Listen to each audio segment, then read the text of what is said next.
Assalamualaikum warahmatullahi wabarakatuh. Bismillahirrahmanirrahim. Alhamdulillahirabbil alamin. Wassalatu wassalamu ala sayyidina Muhammad wa ala alihi washabihi ajmain. Amma ba'du. Kaum muslimin muslimat rahimakumullah. Pemirsa YouTube yang berbahagia. Memasuki malam ke-6 bulan Ramadan,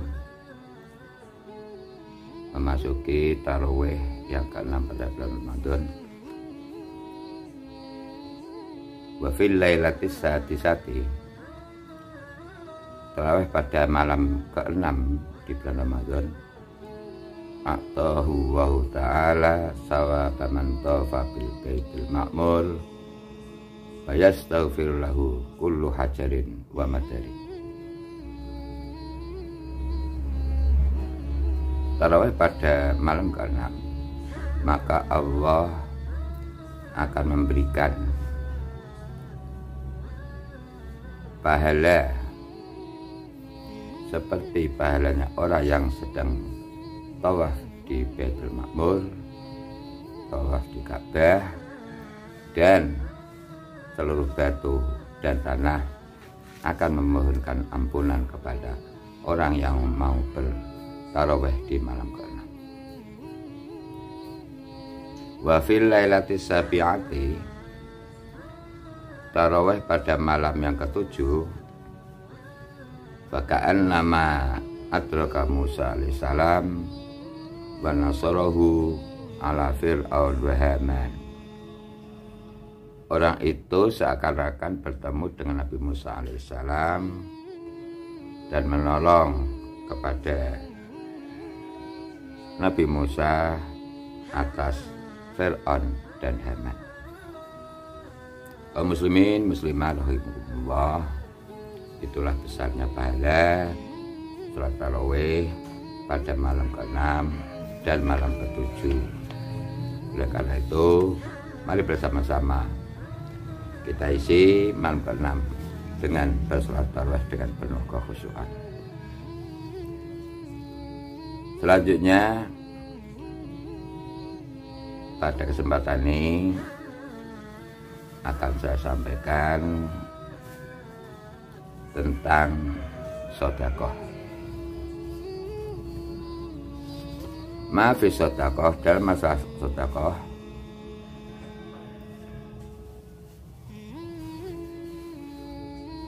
tata cara pertama antuh fiyas sedekah.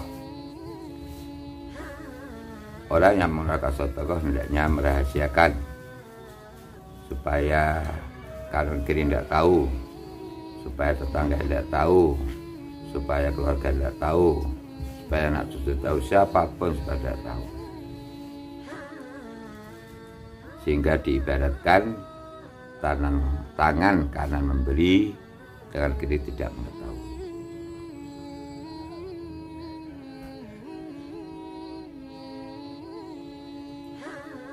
Wa ba'duhum batafi tabil fakir iman. Saking merahasiakannya itu sehingga ada seseorang yang memberikan sedekah kepada orang lain, sedangkan orang lain itu dalam keadaan tidur. Sehingga orang yang diberi tahu, orang yang diberi tidak mengetahui dari mana sedekah itu berada. Kadang-kadang orang yang bersedekah alqa fi tariqil fuqara liyakhuduha. Sedekah itu diletakkan di jalan yang biasa dilalui orang-orang fakir, sehingga orang fakir tadi mengambil harta sedekah itu, tetapi tidak mengetahui siapa orang yang memberikannya.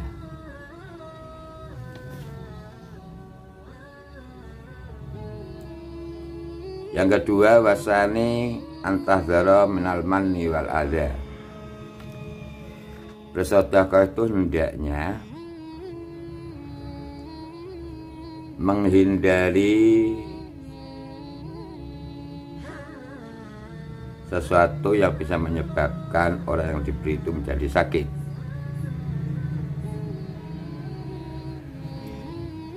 Ya ayyuhalladzina amanu la tubtilu shadaqatikum bil manni wal adza kalladzi yunfiqu malahu ri'a'an nas. Wahai orang-orang yang beriman, jangan rusakkan sedekah kamu semua dengan cara mengundak-undak, dengan cara menyakiti perasaan orang yang diberi. Yang demikian tadi seperti orang yang mendermakan hartanya untuk dipamerkan di hadapan manusia.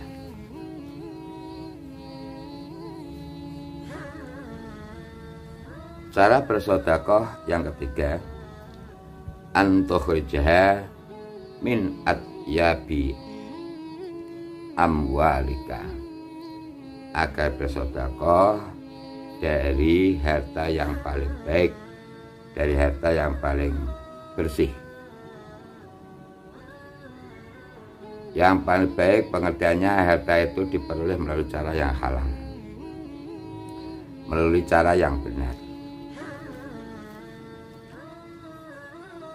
Juga ketika bersedekah hendaknya berikan sedekah sesuatu yang kamu juga suka.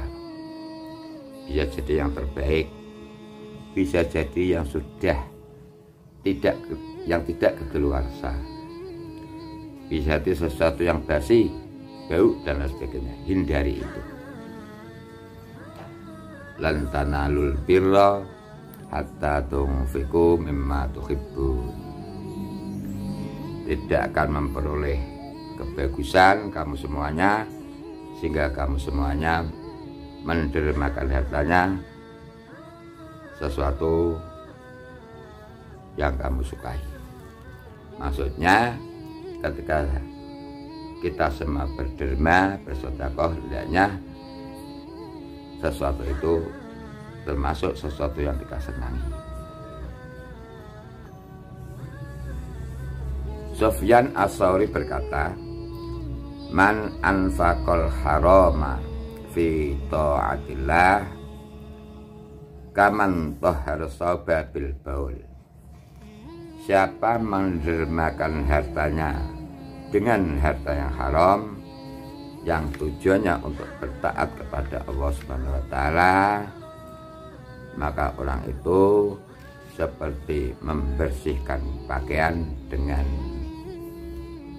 air kencing. Wasaub layat huru illa bil ma'it thahir. Pakaian itu tidak bisa menjadi bersih kecuali dengan air yang bersih juga. Oleh karena itu, kaum muslimin rahimakumullah, gunakan harta kita untuk bersedekah dengan harta yang baik, dengan harta yang halal. Warabi'u antu'tiya biwajhin tolikin mustabsirin wari mustakrah. Ketika bersedekah hendaknya harta itu diberikan kepada orang dengan wajah yang berseri-seri, dengan wajah yang tersenyum, bukan dengan wajah yang merengut, bukan dengan wajah yang bersengut dan lain sebagainya.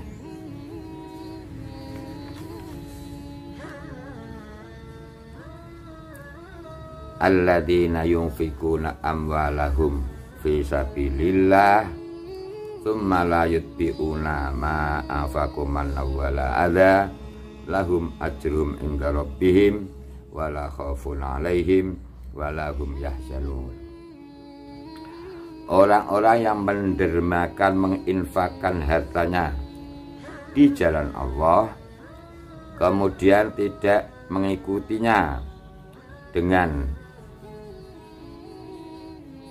memberikan umpatan-umpatan dan menyakiti kepada orang yang diberi, maka baginya mendapat bala dari sisi Tuhannya. Orang itu tidak merasa takut, tidak merasa susah.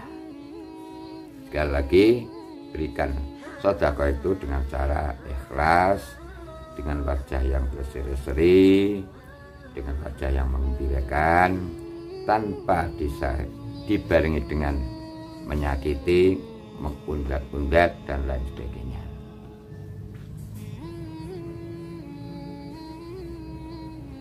Berikutnya,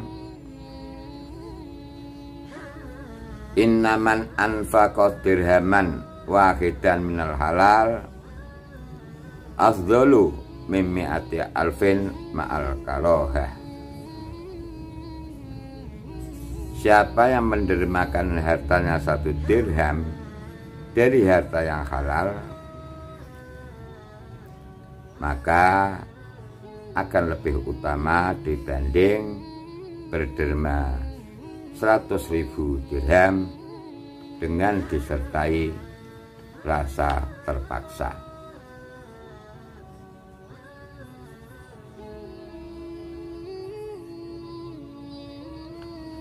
Kaum muslimin muslimat rahimakumullah, ketika kita menyerahkan sedekah, ketika kita menyerahkan infak,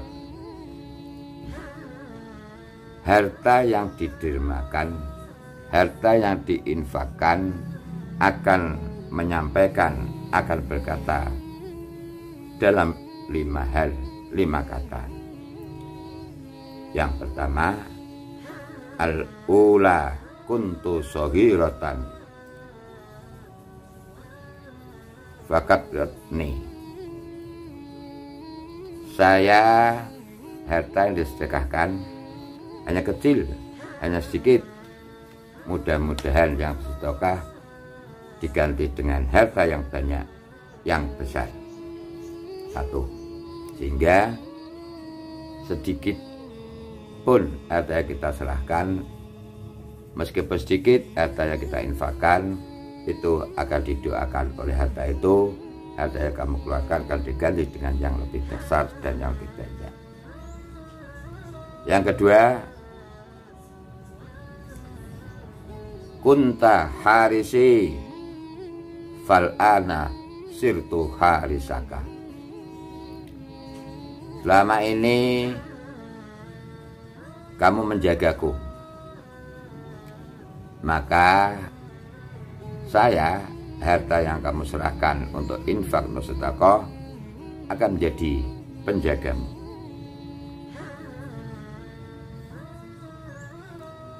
Yang ketiga, kuntu aduwan fa'ahtani.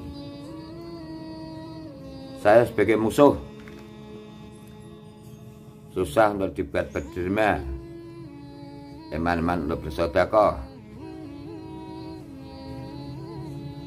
maka lepaskan saya hari ini untuk dibuat sedekah, untuk dibuat infak dan lain sebagainya. Yang keempat, kuntu faniyan fabqaitani. Saya harta ini akan hancur, maka harta yang disedekahkan, harta diinfakkan hendaknya dapat menjadi langgeng.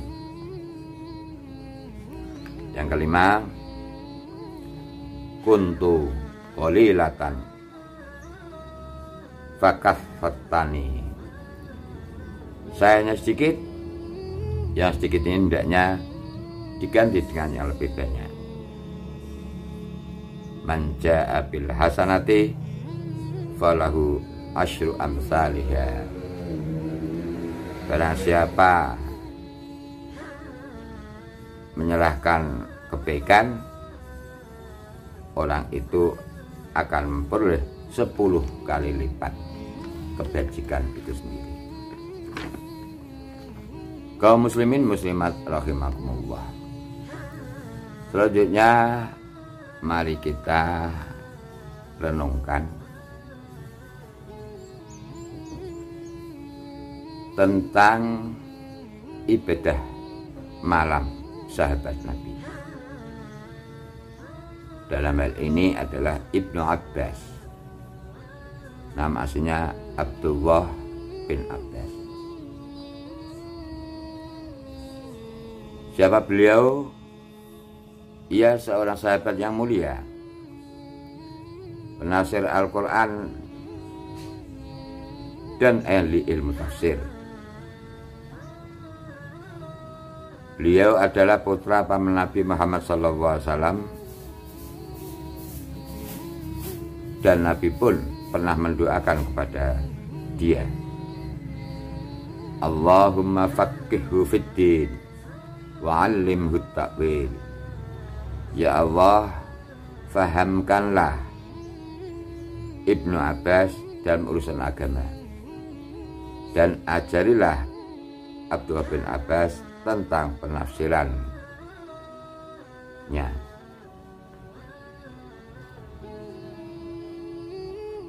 Itu Abdullah bin Abbas.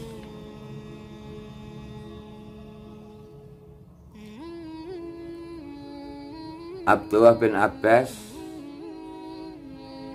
gemar sholat tahajud sejak kecilnya. Beliau pernah sholat bersama Nabi Muhammad SAW ketika beliau berusia 10 tahun. Kata Abdullah bin Abbas, Sallaitu ma'an Nabi sallallahu alaihi wasallam fakumtu ila jambihi an yasarihi fa akhadani fa aqamani an yaminihi wa ana yamaidin ibnu asri sinin. Kata Ibnu Abbas, saya pernah sholat bersama-sama Nabi Muhammad SAW. Saya berdiri di samping kiri Nabi. Kemudian Nabi menarikku dan menempatkanku di sebelah kanan Nabi Muhammad SAW. Wa ana yauma idin ibnu asri sinin. Saya pada saat itu berumur 10 tahun. Masya Allah, Ibnu Abbas sudah melakukan sholat tahajud ketika masih kecil, ketika masih berusia 10 tahun. Bagaimana dengan kita yang sudah lebih dari umur itu, bahkan lebih tua, bahkan sudah tua lagi? Sudahkah Bapak Ibu semuanya bertahajud di malam hari? Oleh karena itu, memasuki bulan Ramadan ini, mari kita isi satu malam saja untuk bertahajud. Ketika sudah sanggup satu malam, kita tambah 2 malam, 3, 4, 5 dan seterusnya. Syukur-syukur alhamdulillah, selama bulan Ramadan ini malamnya kita isi dengan bertahajud. Sebelum waktu imsak, sebelum makan sahur, kita luangkan waktu, barangkali 1 salaman 2 rakaat, barangkali 2 salaman 4 rakaat, dan seterusnya untuk kita isi dengan bersolat tahajud. Mudah-mudahan sahur kita berkah, masih ditambah malam diisi dengan bersolat tahajud.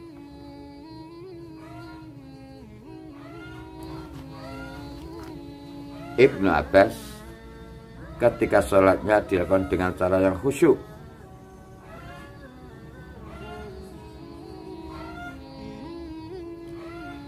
Katanya melakukan sholat malam 2 rakaat dengan penuh khusyuk, penuh konsentrasi,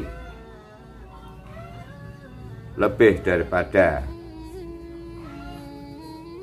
melakukan sholat